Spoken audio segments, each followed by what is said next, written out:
Olá, pessoal. Então, seguindo aqui a sequência do nosso último vídeo, que eu comentei sobre sistema e paradigma, terminando, fechamos com raciocínio clínico.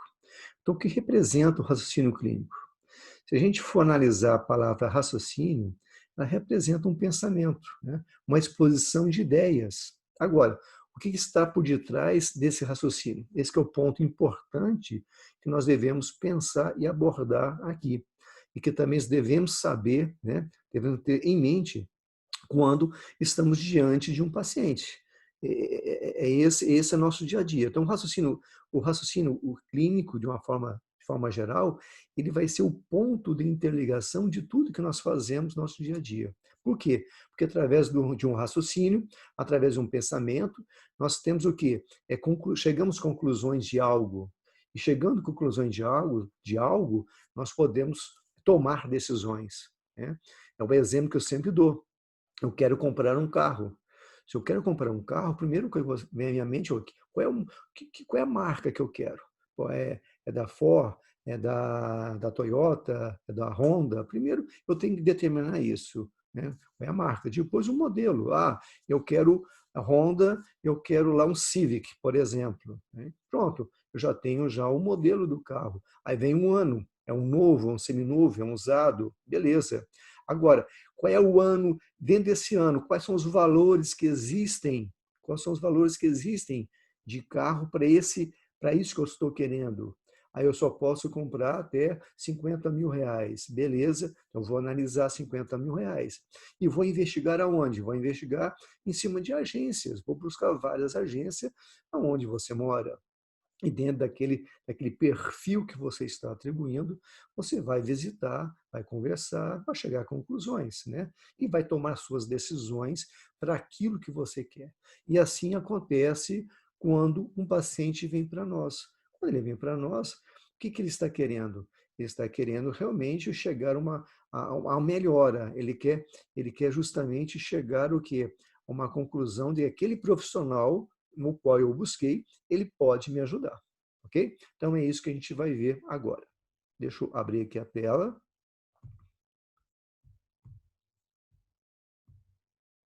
Beleza.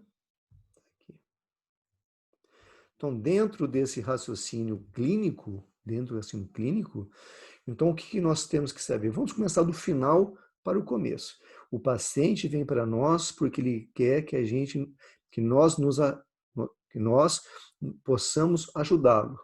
Em que sentido? Que o problema dele seja resolvido. Vamos colocar aquela dor que eu coloquei no outro vídeo, aquela dor lombar. Então, eu já tenho todo um modelo dentro de mim, eu sigo essa linha, eu tenho essa crença, eu tenho esse paradigma.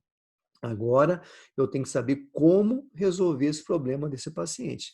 E então, o raciocínio clínico seria uma palavra-chave, o como. Como fazer, como executar. Então, se o paciente vem para nós com dor, o que eu tenho que saber?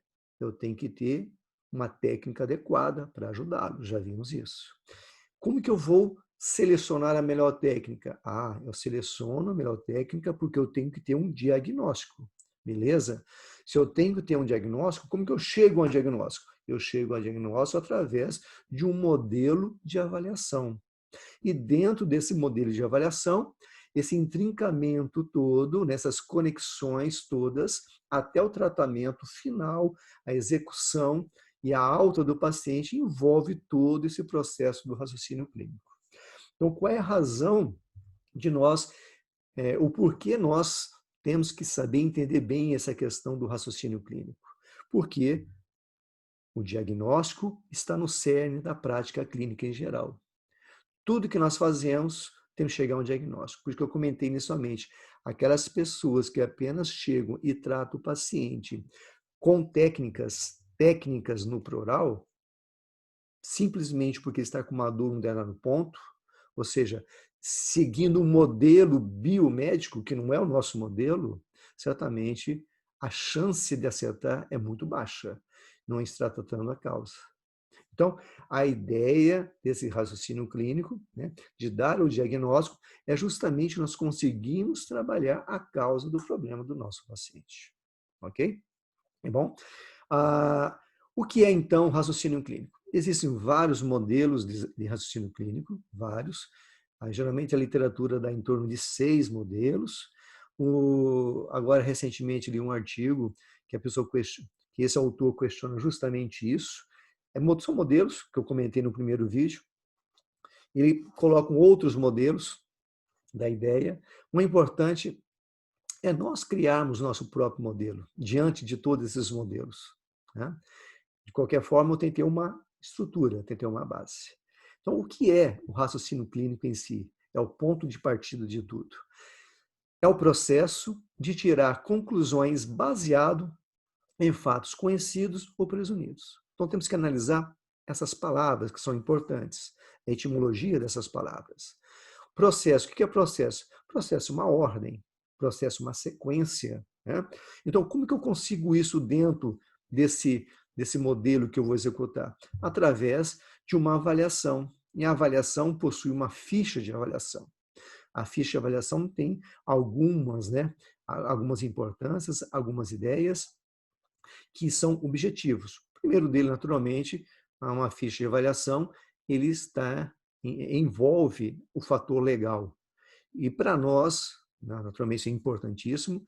Agora, para nós, agora nesse caso, a ficha de avaliação vai servir como uma referência, um guia, um norte, né? Porque dentro da ficha de avaliação tem todos os itens, toda a sequência que eu devo seguir, que eu devo, né, projetar no paciente. Então, será um processo, uma sequência, item por item. Então, item 1, item 2, então, qual a identificação, entro lá na queixa principal do paciente, mecanismo lesional, alguns começam com história clínica, em seguida podemos entrar com perguntas especiais, entra depois ao final, por exemplo, você pode entrar com os testes ou exames complementares, mas dentro desse processo você insere o que você quiser. Isso não é fixado, não ficar preso, enclausurados dentro de um sistema, dentro de um modelo. Então, é um processo, uma sequência. Dentro desse processo, a partir do momento que começa a fazer perguntas para o paciente, nós vamos buscando, cada pergunta é um fato, cada pergunta nos traz informações no futuro.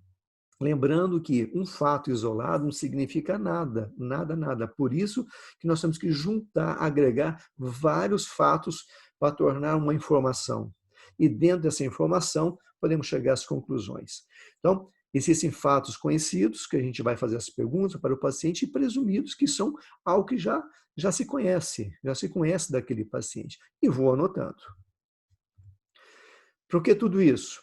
Nós vamos desenvolver o nosso diagnóstico, que eu comentei inicialmente, que é o porquê do raciocínio clínico. É a base fundamental. E tendo um diagnóstico em mãos, certamente eu poderei selecionar a melhor técnica, aí vocês vão escolher um modelo que nós vimos no outro, dentro daqueles complexos, qual estrutura ou qual a área está envolvida, que eu posso realmente ajudar esse paciente, e naturalmente eu vou ter um prognóstico.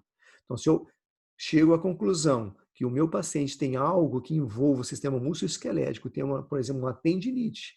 Eu sei que as tendinites normalmente são bem tratadas em 3 a 5 semanas, com certeza, bem tratado, né? Agora, se o paciente vem com artrite reumatoide, com certeza o prognóstico do paciente não vai ser como da tendinite. Então, é essa a importância desse nosso trabalho, né?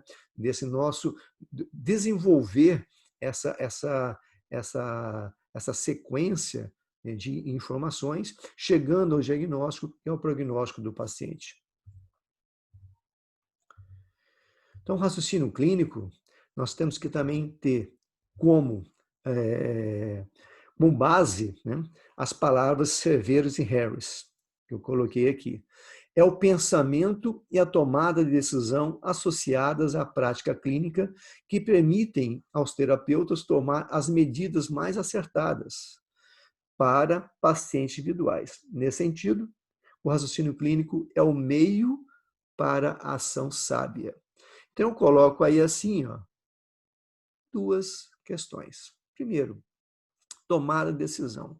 O que vem a ser essa tomada de decisão? É aquilo que eu coloquei quando eu decidi comprar um carro.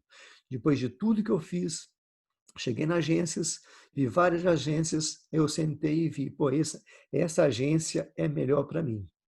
Ela realmente está tudo dentro do que eu preciso para comprar o carro que eu quero. Da mesma forma, é isso. Eu cheguei, fiz a avaliação do meu paciente, analisei todos aqueles processos de dados, peguei todos os dados, tornou uma informação para mim, que é importante, e através de tudo isso, agora eu vou sentar, eu vou ver que conclusão eu chego, né?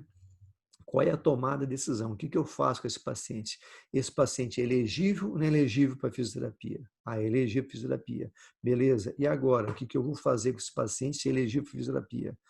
Aonde está a causa desse problema? Porque eu já tenho um diagnóstico. Ah, a causa desse problema envolve o sistema muscular, a junção tendina perióstica. Oh, beleza. Eu tenho um modelo que trata, que possa ajudar esse paciente, que envolva o sistema, essa parte músculo tendíneo perióstica. Pronto. Aí eu já vou ajudar muito bem esse paciente.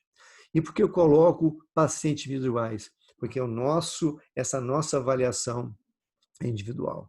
Não existe avaliação em grupo, não há tratamento em grupo, porque aquele paciente com a dor lombar que eu apresentei, ele pode ter várias causas que nós vimos. Eu coloquei para todos os vários complexos que envolvam uma dor na região lombar. Então, dessa forma, a nossa avaliação, o nosso tratamento é para paciente em indivíduo ou individual.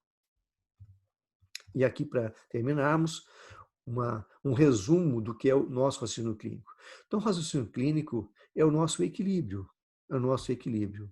Então, nós temos que estar atentos realmente como vamos proceder, como fazer esse tal do raciocínio clínico. O raciocínio clínico nada mais vai ser todas as informações que nós temos aqui dentro da nossa cabeça, tudo que nós já conseguimos na nossa vida.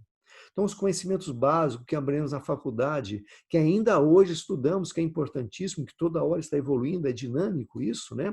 É a anatomia, é a biomecânica, é a fisiologia, e são as clínicas apresentadas dentro de várias situações que aconteçam.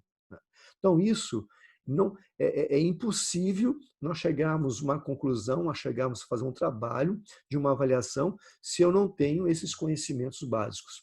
E, naturalmente, do outro lado da balança, pode ser conhecimentos atuais. Por exemplo, um curso que vocês estejam fazendo novo, como o próprio Maitland, né?